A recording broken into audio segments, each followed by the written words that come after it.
Comme si c'était un interrupteur, elle déclenche le conditionnel. Je me mettrai toute nue.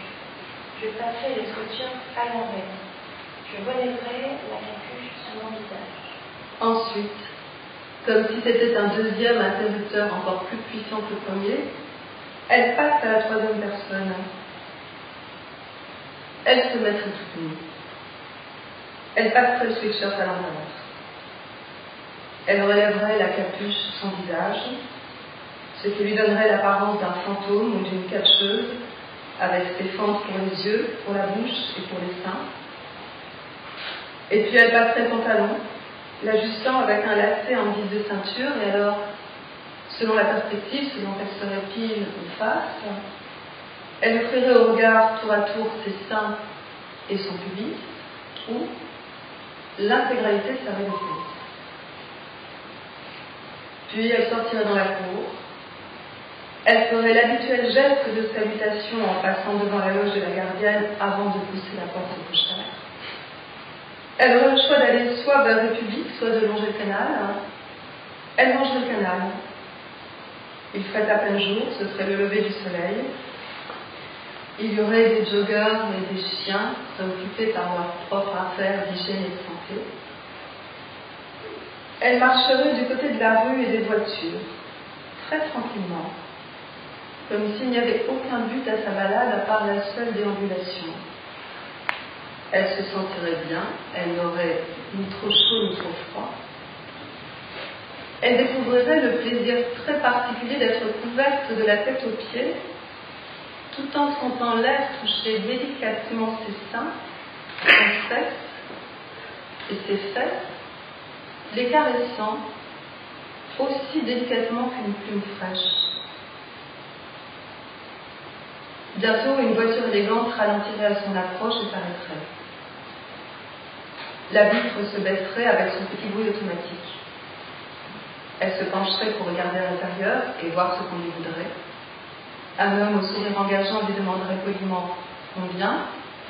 Elle dresserait le pouce à l'index.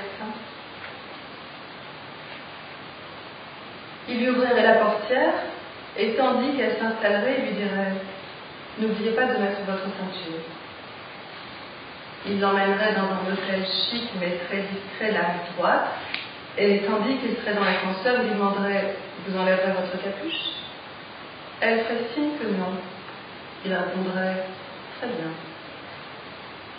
Ils arriveraient à l'étage. Elle le suivrait dans le couloir où seules de faibles lumières éclairaient des tableaux sombres au cadre chargé de doré. La chambre ressemblerait au couloir, mais en plus clair, avec son lit aux tentures damassées et rayées, quelques pompons au rideau et un beau miroir en face du lit. Elle le déshabillerait entièrement. Il la prendrait d'abord par devant, et lorsqu'il la retournerait pour la prendre par derrière, elle regarderait dans le miroir et elle verrait que lui aussi il regarderait dans le miroir. Il regarderait sa nudité à lui, tout contre son habit blanc à elle, et elle comprendrait qu'il aurait la tentation de faire l'amour avec une entité qui n'existerait pas vraiment. Un corps gommé, barré du réel, une tache, un masque, ou plus exactement un trou dans le tissu de sa vie. Et qu'il aurait au même moment la sensation de quelque chose qui aurait toujours été là, qui l'aurait toujours accompagné comme une ombre ou un fantôme, ce qu'il ferait jouir d'une façon qu'il n'aurait jamais connue jusqu'alors. Et elle aussi, elle jouirait d'une façon tout aussi nouvelle parce qu'elle aurait beau sentir, elle aurait beau se savoir bien là. Elle se regarderait, elle, avec lui dans le miroir, et elle ne pourrait que constater qu'elle serait soustraite, et elle sentirait qu'elle serait ce mélange invraisemblable, comme si elle était un trou noir dans une matière bourrée à ras-bord de sensations. Et elle ne pourrait plus se contenir, et se mettrait à s'épandre, et l'homme se mettrait à se répandre en même temps qu'elle.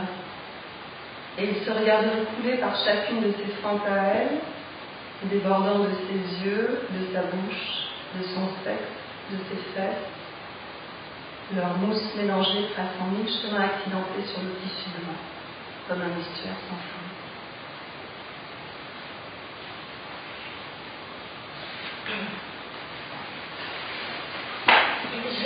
appelé Roland au restaurant pour le remercier d'avoir réparé la bouche.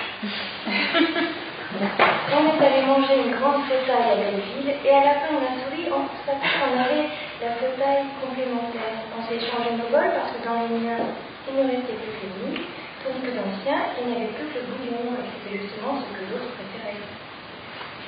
Quand il m'a vu payer l'addition avec un billet de 100 € tout neuf, il m'a demandé ce que je fais dans la vie comme métier apparaît étudier. J'ai considéré un moment la question et j'ai répondu soit un domicile. J'avais très envie de lui demander si c'était encore plus tôt, mais j'avais peur que cette question soit mal interprétée. Alors, pour élever, j'ai demandé s'il y avait une petite amie. Il a éclaté de rire, c'est de la drague ou quoi?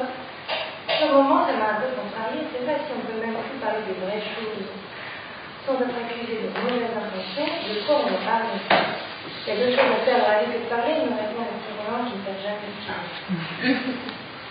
Dans sa chambre, Roland passe le temps en dessinant toutes sortes de gribouillines. Cette fille, Alice, elle est bizarre, elle tourne par rond, elle se promène avec une capuche remontée sur le visage et un pull qui a 2 trous au niveau des seins. Elle se cache, mais moi j'ai vu faire.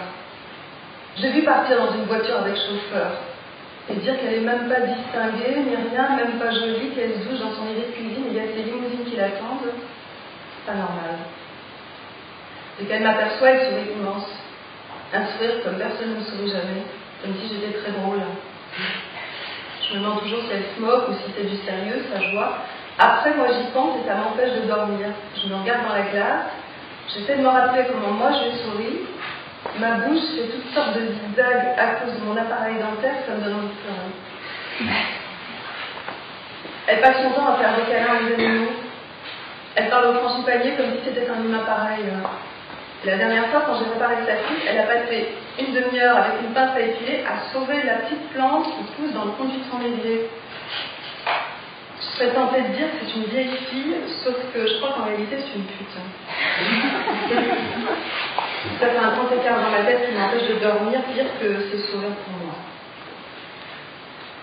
J'ai trouvé quelque chose de très simple qui me fait encore plus d'effet que lorsque j'avais en rose. J'ai fait entrer dans ma bande dessinée. Maintenant, au lieu d'y penser trop fort pour rien, je la dessine. Et je la dessine bien. Son regard inquiet dans notre viseur, c'est la nuit. Première case. Alice Rivière sur la banquette arrière du taxi qui l'emmène chez un client, juste éclairée par les néons verts pliés dans la rue. Peut-être distingue-t-on le haut du visage du chauffeur vaguement menaçant, ambiance Creepshow, oui. Voilà. Creepshow érotique. Alice allume et éteint la lumière de l'atelier. Julie. Elle éteint. Je retrouve. Elle allume. Julie. Elle éteint. Je retrouve Julie. Elle allume, éteint. Julie, je retrouve. Elle éteint, allume, éteint. C'est l'auteur. Provenant du canal voisin, une brume s'insinue sous la carcochère et vient se déposer en volute dans la cour, obstruant la vue tel le panorama ennuagé de quelques hauts sommets. Seigneur, incline tes cieux et descends, effleure les montagnes afin qu'elles s'enveloppent de fumée. À quoi peut bien servir une femme comme moi, stérile et folle? Dans un monde normal, ce ne serait pas à moi qui reviendrait trouver la réponse à cette question. Dans un monde normal, je n'aurais pas à me rendre encore plus malade à force d'interrogations sans fin et de douloureuses insomnies. Dans un monde normal, je serais déjà en train de servir. Dans un monde en ordre, c'est-à-dire dans un monde qui aimerait ce désordre, c'est-à-dire dans un vrai monde, je serais déjà assise dans mon temple. On m'aurait installé là où il faut, et je consacrerais mes journées à y faire ce pourquoi je suis faite. Mais à la place, je m'égare et j'aime. C'est devenu assez régulier depuis que son premier client lui a demandé s'il pouvait communiquer ses coordonnées à certaines connaissances susceptibles d'apprécier ses services. Cela se passe 1 ou 2 fois par semaine.